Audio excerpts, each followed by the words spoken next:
Bismillahirrahmanirrahim. Assalamu alaikum. Welcome to Newsroom. I'm your host, Khalid. But today is the 13th of September 2023, and these are the stories that we'll be highlighting during the course of the show. We'll begin with the latest situation as far as the transnational terror threat that has been emanating from Afghanistan is concerned. Now, the militant Islamic group IS has become a more enduring threat than Al-Qaeda after the US withdrawal from Afghanistan.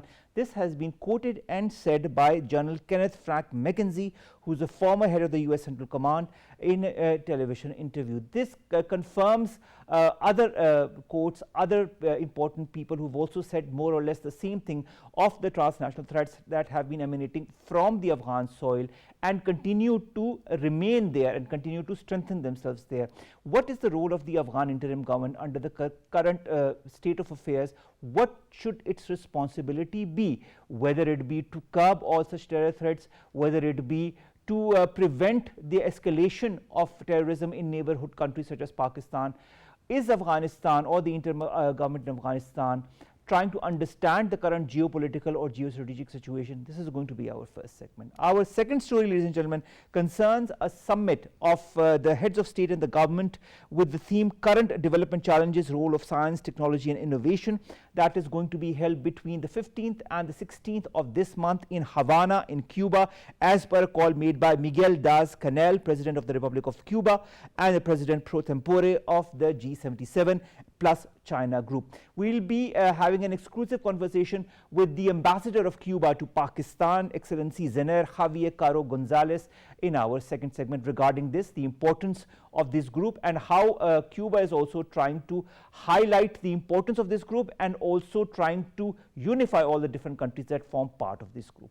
Our third story, ladies and gentlemen, concerns the devastating floods in Libya that have been creating havoc. Dams have been breached and so many other important installations have completely been destroyed. As per the latest reports, more than 5,300 people are now feared to be dead and thousands displaced. We will be highlighting the latest updates as far as the situation in Libya is concerned. And finally, ladies and gentlemen, we'll be talking about a blockbuster antitrust trial that is going on in Washington, where the US Department of Justice and a coalition of state attorneys have accused Alphabet's Google, now Google belongs to the group that is called Alphabet, of unlawfully abusing its dominance in the search engine market to maintain monopoly power. Not the first time that such a case has happened against Google, or let's see whether it will be the last time or not. This is going to be our last story. Let's begin with our first, and that concerns the transnational threat that is emanating from the Afghan soil into Pakistan. We have highlighted it from the Pakistani side many a times. Delegations have gone to Pakistan to highlight this, and of course now the US side is also reiterating the same thing of the different groups that are present inside of Afghanistan that have been emboldened since the US left Afghanistan. More in the following report. Pakistan's decade-long fight against terrorism is entering a critical phase as the nation stands firm against resurgent terror threats emanating from Afghanistan. The country has witnessed an uptick in terror activities in recent months, especially in Khyber Pakhtunkhwa and Balochistan, after the TTP ended its ceasefire with the government in November of last year. Today's terrorist threat is more ideologically diverse and geographically diffuse than that of 2 decades ago. In a recent report, the UN Security Council's Counter-Terrorism Committee classified South Asia as a high-threat region, with several states suffering attacks. According to discussions held in the UN Security Council recently, the multilateral body's counterterrorism experts have raised the alarm about NATO-caliber weapons ending up in the hands of ISK through the TTP. The UN experts have rightly pointed out that these weapons pose a serious threat in conflict zones in neighboring countries. Former head of the US Central Command stated in a recent interview that the militant Islamic State group has become a more enduring threat than Al-Qaeda after the U.S. withdrawal from Afghanistan. While the banned TTP has a history of attacking targets inside Pakistan, IS has also carried out attacks inside Pakistan recently, including on JUIF convention in July that killed 40 people. The transnational terror threat emanating from Afghanistan, IS, and its affiliates, such as TTP, continue to pose a serious threat in conflict zones in neighboring countries. We've been joined by Brigadier Retired Masud Ahmad Khan. He's a senior analyst online. Thank you very much, sir, to have joined us. Sir, you must have read the latest statement by General McKenzie as far as the emboldening of the IS is concerned. Does it come as a surprise to you? Does the US understand the current geopolitical or geostrategic status of Afghanistan?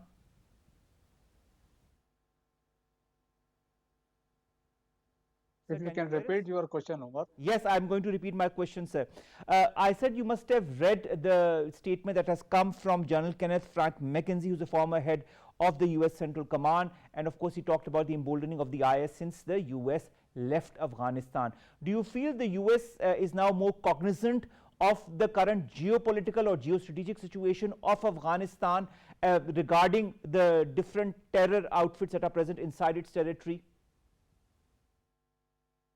Yes, you are right. Probably it is too late. They have now realized, and when there are several Afghan terrorist groups, now they are operating from inside Afghanistan.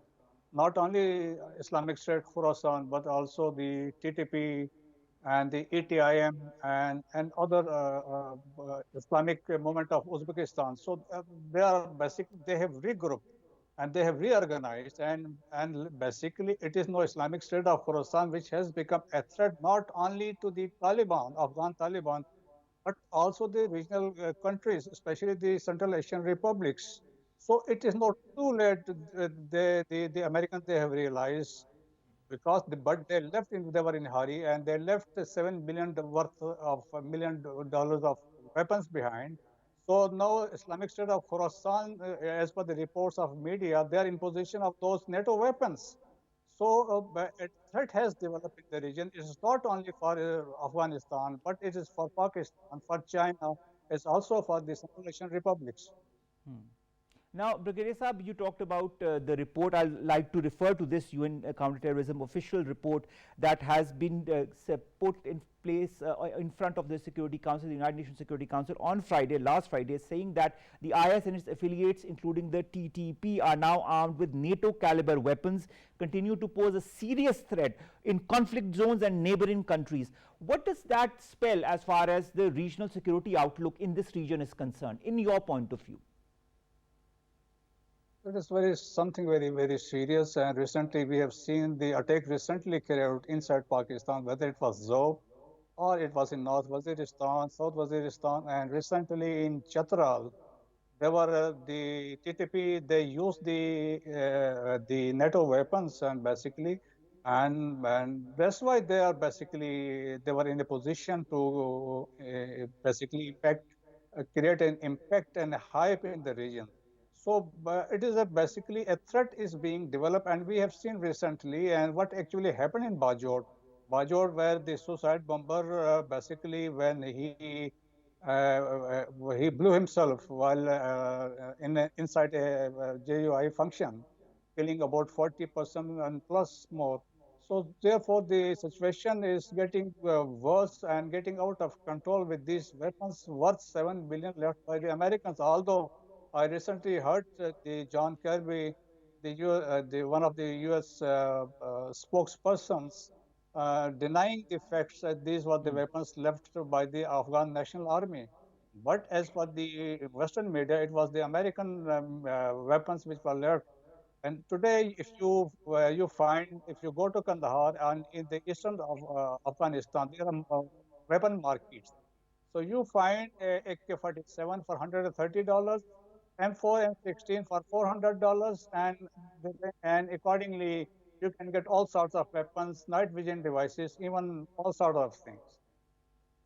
All right, now Brigadier Sahab, you've told us about the Baloch insurgents that are also present on the Afghan soil and are using the Afghan soil and the weaponry. So is the TTP, and then they are using it against Pakistan.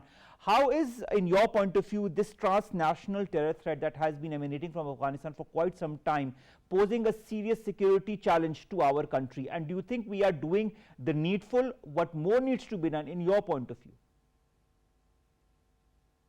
Certainly, it is a serious threat to Pakistan, and which we have seen with the recent attacks. And similarly, there's a presence of these Islamic State as well as the TTP in the Balochistan, province of Balochistan, and they have an alliance with the Baloch militants fighting there. So the threat is real. And recently we have seen in the bomb blasts beside Bajor, in Peshawar and elsewhere, where even when the US they were exiting from Kabul, we have seen the Kabul airport bomb blasts and subsequently the Jalalabad. But there is one important thing. The Foreign Policy magazine, probably it was 220 edition, when they carried a lead story, the Central Asians and Indians are the new face of the Islamic states, and they have established by giving the examples of their attacks, right from starting from what actually happened in Sri Lanka, Easter attacks, in Jalalabad prison attack on Gulbuddin Hikmatjar, attack on Pakistan embassy, Russian embassy, and even on Chinese, those who were staying in one of the hotels. So the Islamic State is more active beside Taliban Pakistan. All right, Brigadier Sahab, also, They are there are using the so. Afghan side. Yes, yes, you were saying? All right, Brigadier Sahab, I'll go with my Basically, I next was saying question. that they are basically using the safe havens from within Afghanistan. They regroup, reorganize, and then they leave for the basically to execute their missions and targets. This is actually what happened in Chatral. The plan was made inside Kunar and Nuristan, and accordingly, they were executed across the cross-border attacks were carried out, and they were still there in the position of the NATO weapons. That That is is true. very Brigadier, unfortunate. The Afghan authorities, they have shown their inability to control these militants, but despite the fact they are signatory of Doha Accord and they have agreed to the United Nations Security Council resolutions on the issue that they will not allow the militants to use their soil against the third country. And despite so many things, even the trilateral understanding which was reached between Pakistan, China, and Afghanistan. But despite all those efforts, but what I see in future is likely the threat is going to be the Central Asian republics, Russia, and of course China. And subsequently, yes, Pakistan is already we are a victim of these terrorist attacks. well, China, as per the latest reports, is also trying to forge direct contacts with the Afghan interim government. But this said, the United Nations Security Council, in its latest report, also talks about the emboldening of terror outfits such as the TTP since the Afghan interim government has come into power. In your point of view, can this current Afghan interim government do the needful to stop this terrorism that originates from Afghan soil, that originates in Pakistan, from Afghanistan and goes into Pakistan, and as you have yourself said, might go into other countries, especially Central Asian countries, Russia and China? Can the Afghan interim government stop it? Does it have the capability to? They do have the capability as far as when we talk of TTP is concerned, because TTP ideologically they are aligned with Afghan Taliban, so they have the power. They can issue a decree by Mullah Hibatullah Akhundzada can issue a decree against Taliban to not to carry out cross-border attacks. And previously, there was an understanding which was reached between the Pakistani officials and the Afghans that they will be relocated within Afghanistan to the north or the west of Afghanistan. But unfortunately, it is not being done. But the recent reports say some of the attacks they were carried out in there because the Afghan authorities they were in picture like Chatral attacks. The Pakistani officials they inform and convey to the Afghan authorities the presence and the concentration of militants, TTP terrorists in specific area. Despite the pointing out by the Pakistani authorities, no action was taken and they were allowed basically. So that means they were basically allowed and it was ignored. So they have the power to control TTP, but as far as the Islamic State is concerned, yes, certainly Islamics, they have the differences with the Afghan Taliban, so there will be, maybe it will be difficult for them at the time being But with the passage of time, they may have an alliance with Al Qaeda. There are so All right. many Well, other militant let's see organizations fighting inside how these Afghanistan. alliances play out in the coming days. We are, of course, continuing our conversation. We are you watching Newsroom. We'll be back after a short break. Stay tuned.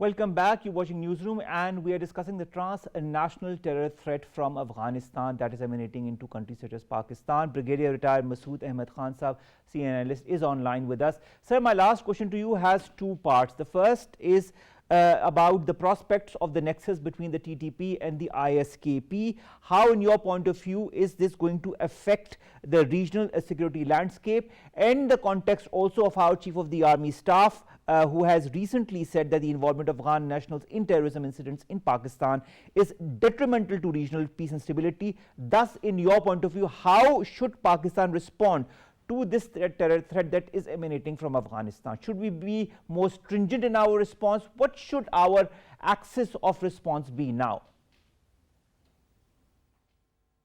Our response, first of all, should be we must use all possible diplomatic, political, and other means, even economic pressures on Afghanistan.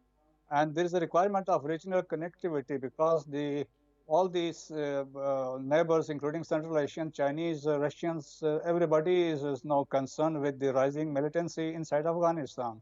So as far as Chief of Army Staff is concerned, Chief of Army Staff has made categoric, and he made it clear and conveyed to the Afghan authorities, enough is enough, and we reserve the right to retaliate if these attacks are continued. So Pakistan has the capability to carry out such attacks under the United Nations laws, which authorize a country to protect its integrity. So therefore, that option is open. But at the same time, we don't want to escalate this situation. We want that Afghan authorities, they must understand the seriousness of the issue, the seriousness of the issue in the region, and certainly Afghans will be at a loss because all we have been extending right from was for 5 decades, 4 decades. We have hosting Afghan refugees for about 3 million Afghan refugees. So we are looking after them. But at the All same right. time, the threat is real. The threat is real. Whether it is TTP, whether it is Islamic State of Khorasan, Al Qaeda, subsequently they are going to target all these states. So the nexus is possible in the longer run because the Islamic State of Khorasan mostly comprises the disgruntled elements of TTP. And you will find with the passage of time when they are offered with some more privileges, more money. So the TTP So, elements, they are there is the going to economic join influence as Islamic well State. as to which parties are going to influence the TTP or the ISKP in the future, and how this is going to shape the security landscape of the region as well. We are all, we have our eyes open, our ears open, and we are looking at this landscape, and we are seeing how it's going to develop. Let's hope better sense prevails as far as the Afghan interim government is concerned, because that is the need of the hour. Thank you so very much, Brigadier retired Masud Ahmad Khan Sahab, senior analyst, to have joined us, to have talked Thank to us you. about this transnational threat emanating from the Afghan soil into Pakistan, and of course in the wake of the statement that has been made in fact by the former CENTCOM chief. Let's come to our second story, ladies and gentlemen, and that concerns Cuba, the G77 Summit with the theme Current Development Challenges, Role of Science, Technology and Innovation, that is being held on the 15th and the 16th of this month in Havana. The importance of G77 plus China becomes paramount in the whole context of all the important countries that are going to participate in it.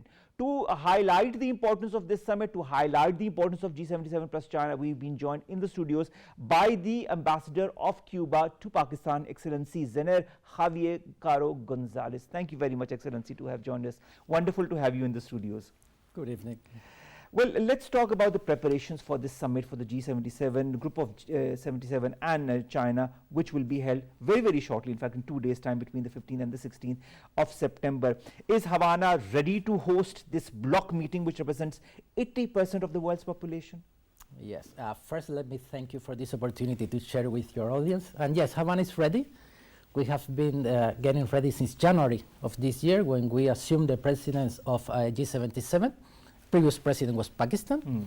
There was a ceremony in New York when your former foreign minister, Bilal al-Bhutto, was with our foreign minister. And for us, this is an historic opportunity to receive in Havana for the first time after the pandemic, after COVID pandemic, the leaders of the Global South.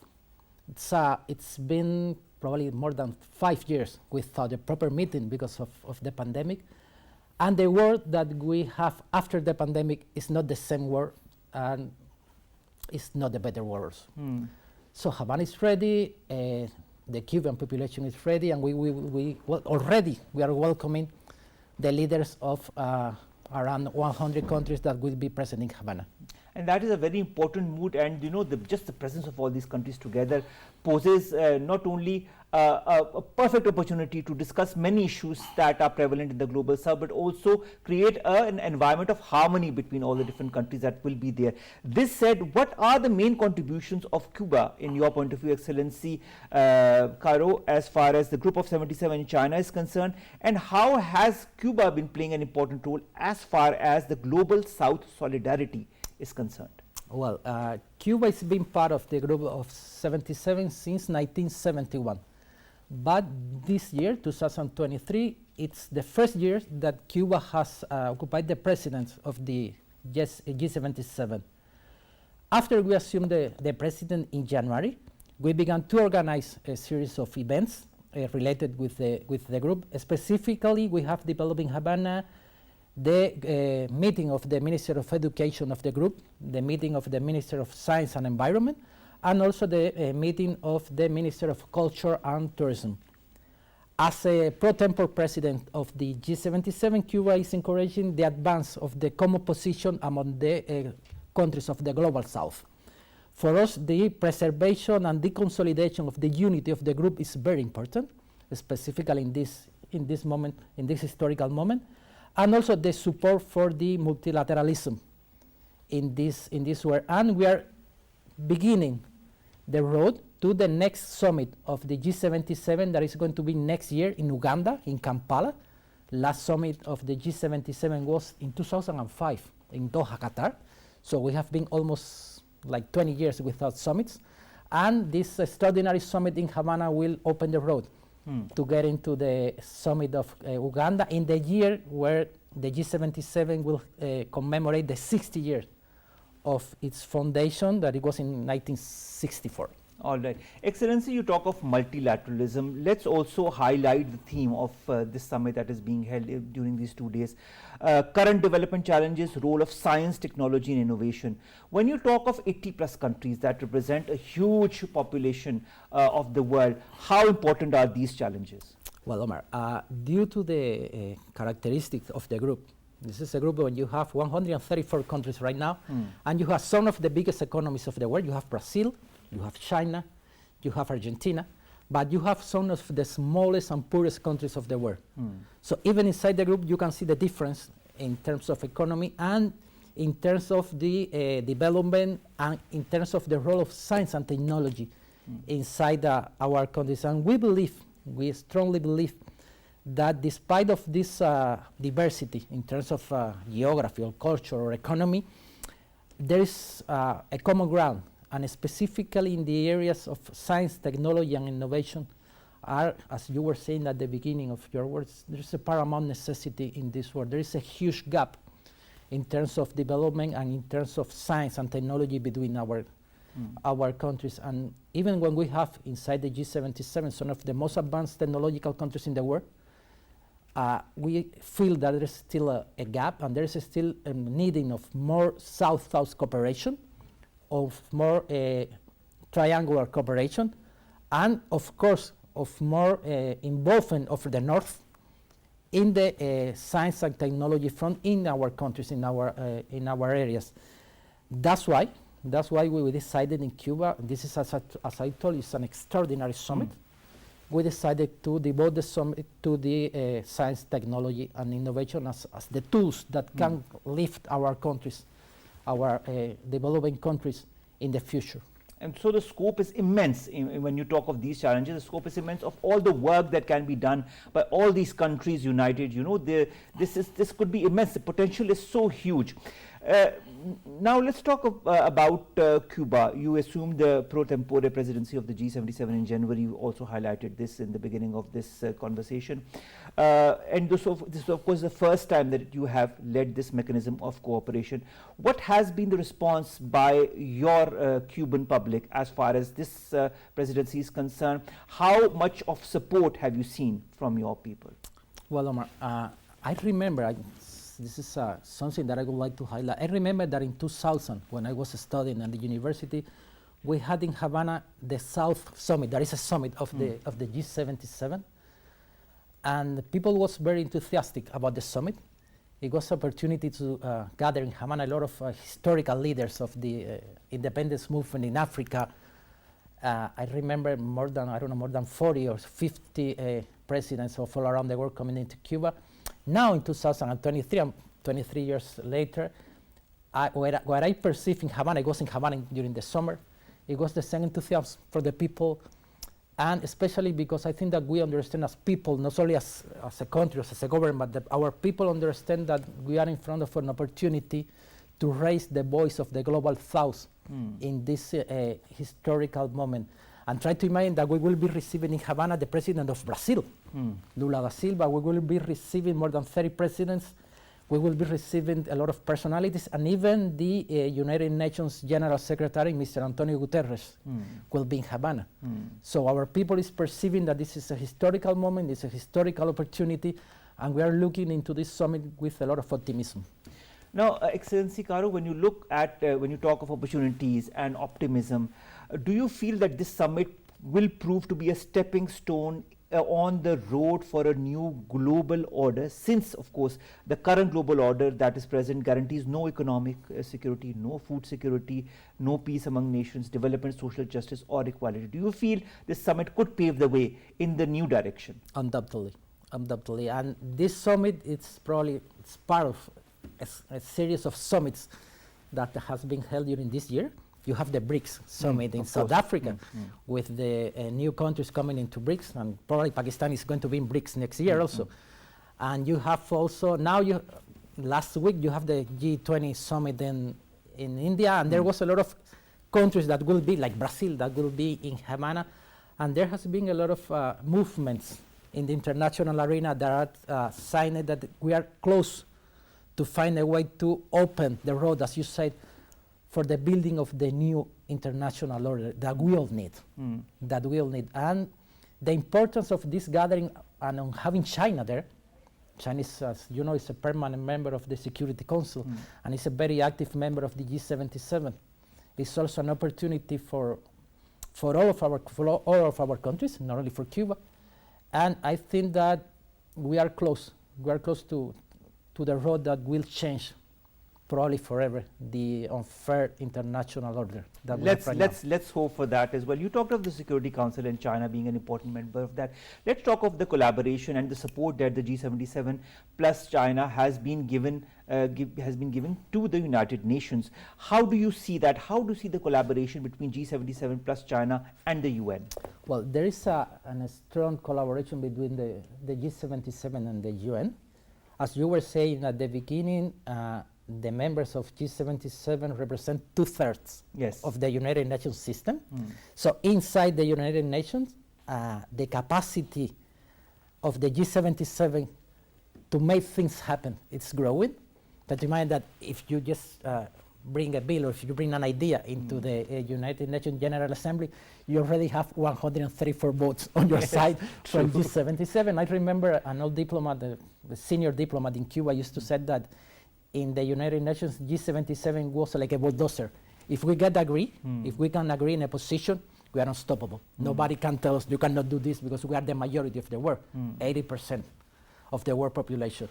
And the cooperation has been very strong, and as a result, as I told you, the UN General Secretary is coming to Havana, but we will also have in Havana the leaders of FAO, it's the Food Organization. We will have the leader of UNESCO, the World Health Organization. Most of the institutions of the United Nations systems are going to Cuba to this summit, and that highlights the importance that the United Nations is giving to the G77 and to this summit in Havana. All right, Excellency, you did talk about South-South cooperation and the importance that Cuba has as far as the future of this cooperation is concerned. Now, when you translate the G77 and the China vision, how do you feel the G77 plus China under the presidency of Cuba can ensure means of implementing, including the finance, science and technology capacity building, and this South-South cooperation between all these important countries of the global South? Well, we believe that G77 as other mechanisms that we have in the global South. I don't just talk about Brigs, but there is also some regional mechanism, are all in the way to strengthen the South-South cooperation. And during the Cuban pro-tempore presidency of the G77, we have tried, our main goal has been to strengthen the South-South cooperation, the South solidarity, specifically after COVID. And we have been trying to highlight the areas where we believe that the South-South cooperation could be stronger, like education, like culture, like health, like tourism. Those are areas where we don't need the assistance of the North. We need it, but it's not indispensable for us. There are areas where we can, only with the South-South cooperation, we can achieve most of our goals of development. All right. When you talk of development, you know, most of the development, in my point of view, I don't know whether you'd agree with me or not, is related to environmental protection and climate change. A lot of countries are being affected by it. Pakistan has been affected by it. We are seeing other countries being affected by it as well across the world, whether they be in the global South or in the global North. What should be the framework for action and roadmap for green economy? And what should, in your point of view, the bloc propose or could propose during this summit? Well, as you have said, the environmental crisis is one of the biggest in the world right now, and it's one of the biggest challenges, not only of the G77, but also for all the international community. During its pro-tempore presidency, Pakistan has already raised this issue, and we will have, this year, we will have COP24 in Qatar, in Dubai, sorry. COP28. Yeah, the COP28, sorry, it's in COP28 in Dubai. And one of the reasons of this summit and one of the goals of this summit would be try to get a consensus inside the G77 of the views that we're going to get into the COP28 in Dubai. And as you said, most of the countries that are going to be in Havana has been severely affected by the climate change. Pakistan, Cuba, the small island of the Pacific. And we will try to get a framework of working in order to strengthen our positions in COP28 and in the further discussions about the topic. Next year, we will have the Future Summit in the United Nations, and one of the topics of the Future Summit is the climate change and all this environmental crisis. Excellency Javier, another thing that is very important to countries such as Pakistan, I'm sure to Cuba as well, is poverty. Eradicating poverty, improving the living standards of people, and building socially just and inclusive societies is a huge challenge for many countries across the world, especially the developing countries. What is Cuba's vision to address these challenges? Well, eradicating poverty, it's, as you say, one of the main challenges of the world right now, not only the G77. We have the fortune that in G77, we have the country that has eradicated the biggest amount of poverty in the country, that is China. They have taken away from poverty millions of people. So the experience of China, but also the experience of some of the countries of the group will be very important in order to get a framework of ideas of how to eradicate poverty. But I think that it's going beyond only the economic poverty, to call it in a way. We also have the necessity to close the gap in terms of health, public health access. That is very important to take a population out of poverty, the access of education. So it should be a framework, in a comprehensive framework. And this has been in the Cuban foreign policy for a long time. The fight for achieve a real justice, social justice, that can allow not only to eradicate poverty, but also to eradicate the gaps in terms of, as I told you, health, public health, education. public health, education, poverty, so many challenges that are gripping many of the countries that form the G77 plus China. As a pro tempore president of G77, in your point of view, how can Cuba ensure the advancement of the common positions that all the members of G77 plus China have on these issues? Well, as pro tempore president of the G77, Cuba has been working so hard from the beginning, from January of this year, and I can tell you even before, in order to create the strongest consensus inside the group. We have been working with all the parts. We have been working with our Pakistani counterparts, for instance, in order to create, because as I told you, the group is very diverse. And for some people, that diversity can be probably a weakness of the group, but we believe that diversity is a strength. And we have been working with the different regional actors. So we have, as I told you, we have, for instance, the small Pacific island, but we have the Caribbean group, the Latin American group, the Asian group, and we have been working both in their countries and also in the United Nations. In New York, we have an ambassador in the United Nations that is working mainly in the G77 presidency, Ambassador Pedroso, that is a very well-seasoned ambassador.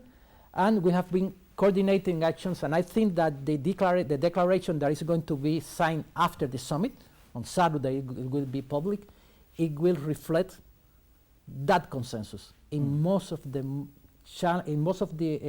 issues that we will be dealing with, and in most of the most challenging issues of the international community right now.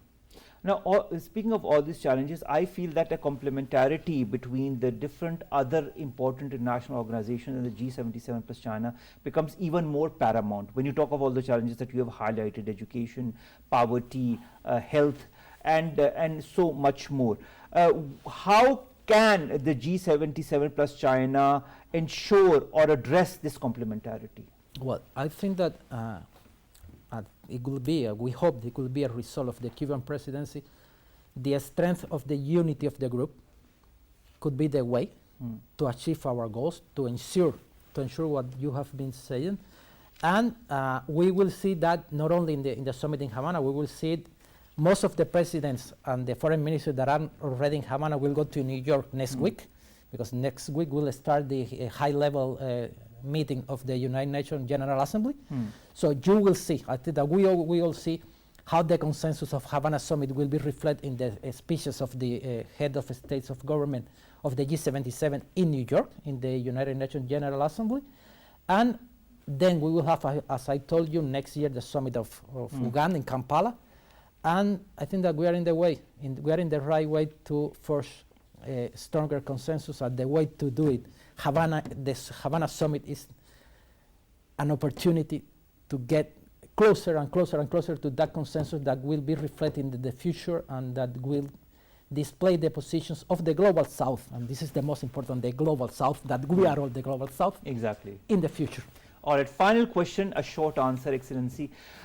134 countries, more than 80% of around 80% of the world's population, and of course an organization that has been there since 1964, you and your country joining it in 1971. What future do you see for G77 plus China? I think that we believe that this is an organization that will be stronger in the future, in the near future, because it's, as you say, this is a paramount need of this moment. And I think that we will see in the near future the strengthening of the G77 BRICS, for instance. And all those groups together will open the door for a new international order where multilateralism will be the key of the order, and we won't have to suffer any more unilateralism from anybody. Wonderful. Thank you so very much, Excellency Zéner, Javier, Caro, González, Ambassador of Cuba to Pakistan, to have joined us to discuss this very important issue of this summit of the G77 plus China that is going to be held on the 15th and the 16th in Havana in Cuba, the importance of this organization and how Cuba is going to place this summit in the whole context of what is happening around the world and the challenges that it is being confronted with. Thank you very much, Excellency, to have joined us. Kindly stay on in the studios for about 5 minutes while I end this show. Our last two stories, ladies and gentlemen, concern, first of all, the floods in Libya. More than 5,300 people have now passed away in the floods that have taken the Libyan city of Derna And of course, this has been confirmed by a local minister. The sea, he says, is constantly dumping dozens of bodies. The floods have burst 2 dams in the eastern coastal city and have swept away homes. 5,300 is just one figure. In the coming days, we are going to hear this figure exceed much more than this, and the tens of thousands of people who have been displaced by this also is extremely paramount. We understand the plight of the people of Libya because we in Pakistan have also gone through it. Let's hope that the world comes together to help Libya in need. And finally, a blockbuster antitrust trial is underway in Washington, where the US Department of Justice and a coalition of state attorneys have accused Alphabet's Google of unlawfully abusing its dominance in the search engine market to maintain monopoly power. Let's see how this also goes along. If you this is not the first time that this is happening. It has happened in the past as well, such moves against Google. But the fact also remains that Google does maintain a certain how should I say, not hegemony, but dominance as far as its search engine is concerned. The European Union had fined $1.7 billion to Google in 2019 for stopping websites from using its rivals to find advertisers. Let's see what happens this time. Let's end our show here, ladies and gentlemen. With that, we come to an end of today's news, and we'll see you inshallah tomorrow with news story segments that pertain to us, you and Pakistan. Stay tuned, stay safe. Allah Hafiz.